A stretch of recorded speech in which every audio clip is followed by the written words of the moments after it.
All right, wintertime also means winterization of hose bibs. We get this common question pretty regularly. Do we need to shut off a main shutoff valve? Well, it depends. If you have a frost-proof hose bib, which is a very long hose bib that projects into a residence and turns on and off usually about 12 inches inside from where the hose connection is, not necessarily.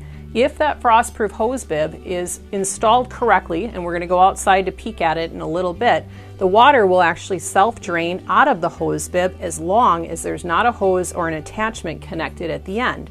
Because the water is turning on and off inside of the heated space, that hose bib does not need to have a shutoff valve turned off. If you're a paranoid person like me, if you're not going to use the hose bib, you might still turn it off just to be safe in case something were to malfunction.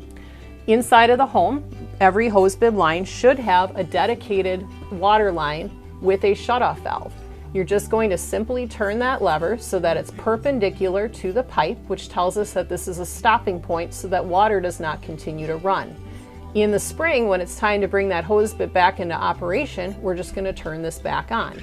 Now, if you have an older style non-frost-proof style valve, when you turn this off, it's very important to go outside, open up the hose bib, and make sure you drain all of the water out. The reason is the non-frost-proof style, water stays live all the way up to the house and where the hose bib is located.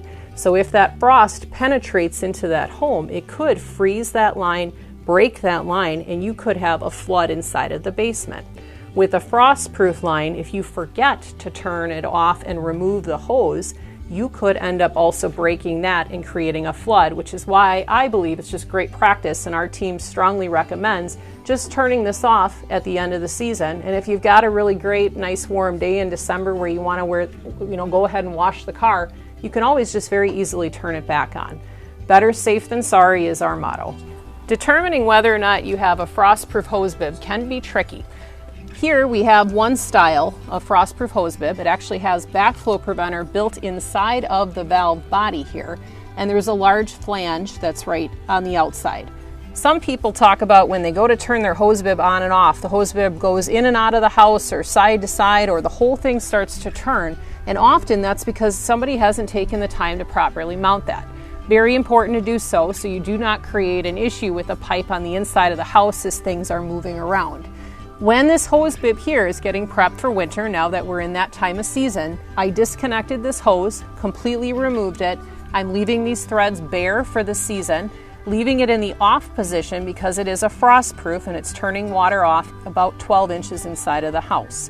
If you have an older style of valve and it's not easy to winterize, a frost-proof is a very easy upgrade to make, and if you give our team a call, we're happy to walk you through how we can do that.